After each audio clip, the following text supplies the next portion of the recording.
नमस्कार दोस्तों, study with Sandeep में आपका स्वागत है। लास्ट वीडियो में मैंने आपको हिंदी में अनेक वाक्यों के लिए एक वाक्य से संबंधित कुछ कुछ वर्ड होते हैं उसके बारे में बताया था। आज हम लोग उसी को कंटिन्यू करेंगे। तो चलिए करते हैं स्टार्ट। आज का हमारा पहला वाक्य है जो जहाज युद्ध का है। ठीक है, पोत जिसको हम लोग जहाज कहते हैं उसको क्या कहा जाता है? तो उसको कहते हैं युद्ध पोत। जो चक्र धारण करता है उसको क्या बोलते हैं? तो उसको बोलते हैं चक्रधर। और जिसके हाथ में चक्र हो उसको क्या बोलते हैं? तो उसको बोलते हैं चक्रपाणी, अर्थात भगवान विष्णु। तो भगवान विष्णु क्या है? चक्र को धारण करते हैं तो उनको चक्रपाणी बोलते हैं। जो नष्ट होने वाला हो उसको क्या बोलेंगे? तो उसको बोलते हैं नश्वर।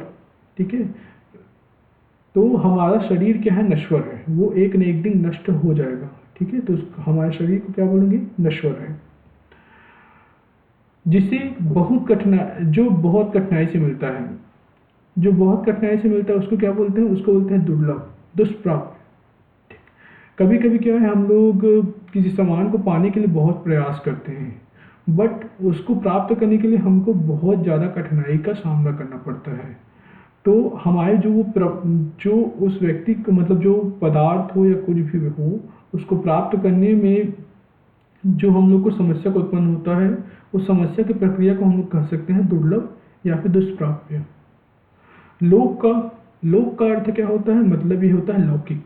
ठीक है, परलोक का अर्थ होता है परलौकिक।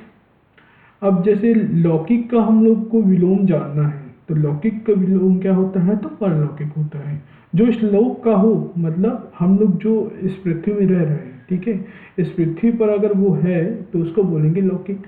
और अगर पृथ्वी के बाहर का है तो उसको बोलेंगे परलौकिक, मतलब वो यहाँ का नहीं है। आंखों के सामने मतलब कोई आंखों के सामने है तो उसको क्या बोलेंगे? उसको बोलेंगे हम लोग प्रत्यक्ष, मतलब जिसको हम लोग देख रहे हैं। और आंखों से परे तो उसका अर्थ होता है परोक्ष, या फिर उसको बोल सकते हैं हम लोग अप्रत्यक्ष भी बोल सकते हैं। ठीक है, मतलब जो आंखों के सामने नहीं है। तो प्रत्यक्ष का जैसे हम लोग को विलोम शब्द पूछा जाए कि प्रत्यक्ष का विलोम शब्द क्या होता है, तो परोक्ष होता है। और एक हिसाब से आप अप्रत्यक्ष भी कर सकते हैं, जो आंखों से परे नहीं है। नेक्स्ट है हमारा अपने परिवार के साथ। मतलब कोई व्यक्ति है जो अपने परिवार के साथ रहता है तो उसको क्या बोलेंगे? तो उसको बोलेंगे सपरिवार, मतलब वह व्यक्ति सपरिवार रहता है। जो स्त्री कविता रचती है, ठीक है, जो स्त्री कविता रचती है उसको क्या बोलते हैं? तो उसको बोलते हैं कवित्री। जैसे महादेवी वर्मा जी थी, वो क्या थी? एक कवित्री थी, वो कविता लिखने के काम करती थी। ठीक है, तो उसको कवित्री बोलेंगे। ठीक, जो पुरुष कविता रचता है उसको बोलते हैं कवि। अब कवि के बारे में क्या है? कविता आप पढ़ेंगे तो आपको कवि के बारे में पता चल ही जाएगा। जो स्त्री अभिनय करे तो अभिनय करने वाली स्त्री को क्या बोलते हैं? तो उसको बोलते हैं अभिनेत्री। ठीक है, एक्ट्रेस बोल सकते हैं उसको। तो जो अभिनय करती है स्त्री उसको बोलते हैं अभिनेत्री। और इसी प्रकार जो पुरुष अभिनय करता है उसको क्या बोलते हैं? तो अभिनेता। तो आप यहाँ देख सकते हैं कि मैंने बताया कवित्री, कवित्री का विलोम क्या होता है? तो कवित्री का विलोम होता है कवि। ठीक है, और अभिनेत्री का विलोम क्या होता है? तो अभिनेता होता है। तो आप दोनों याद कर सकते हैं, मतलब वन वर्ड सब्स्टिट्यूट में मतलब अनेक वाक्यों के लिए एक वाक्य में भी आपका इसमें काम आ गया। और प्लस आपको क्या है? विलोम शब्द भी पता चल गया कि कवित्री का होता है कवि और अभिनेत्री का होता है अभिनेता। जो दूसरे से ईर्ष्या करता है, ठीक है, मतलब द्वेष रखता है, उसको क्या बोलते हैं? उसको बोलते हैं ईर्ष्यालु। जो शत्रु की हत्या करता है उसको क्या बोलते हैं? उसको बोलते हैं शत्रुघ्न। शत्रु की हत्या करने वाला मतलब शत्रुघ्न। जो मांस आहार करता है मतलब जो मांस खाता है उसको क्या बोलते हैं? मांसाहारी बोलते हैं। ठीक है, और जो मांस नहीं खाता उसको क्या बोलते हैं?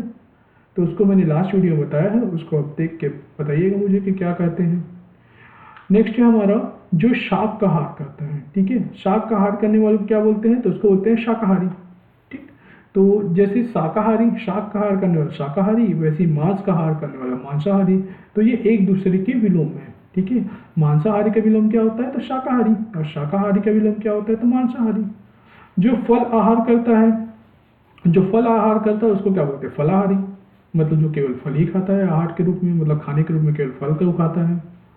जो पिता की हत्या करता है, ठीक है, तो जो पिता की हत्या करता है उसे क्या बोलते हैं? पितृहंता कहते हैं। तो पितृहंता के रूप में हम लोग किसको जाते हैं? जो अजातशत्रु था, उसने अपने पिता की हत्या करने के बाद क्या है, गद्दी पे हक जमाया था, मतलब राजा बना था, तो उसको हम लोग बोलेंगे पितृहंता। और जो माता की हत्या करता है उसको क्या बोलेंगे, मातृहंता।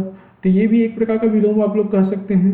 पितृहंता का विलोम क्या होता है, तो मातृहंता होता है। इसी प्रकार मातृहंता का विलोम क्या होता है, तो पितृहंता होता है। और जो अपनी हत्या करता है उसे बोलते हैं आत्मघाती। ठीक है, मतलब कोई क्या करता है, कोई व्यक्ति आत्महत्या कर लेता है तो उसे कहते हैं आत्मघाती बोलते हैं हम लोग। ठीक है, जो अपनी स्वयं की हत्या कर लिया।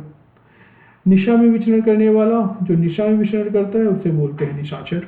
मतलब जो रात्रि में, निशा का मीन्स होता है ना रात्रि।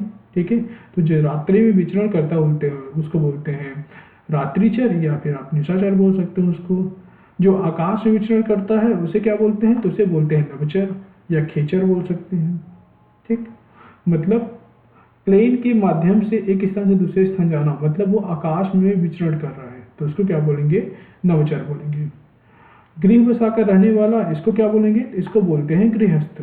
मतलब कोई व्यक्ति है जो गृह बसाकर एक स्थान पे रह रहा है। ठीक है, तो उस स्थान में रहने वाले व्यक्ति को क्या बोलेंगे, वो गृहस्थ जीवन बिता रहा है।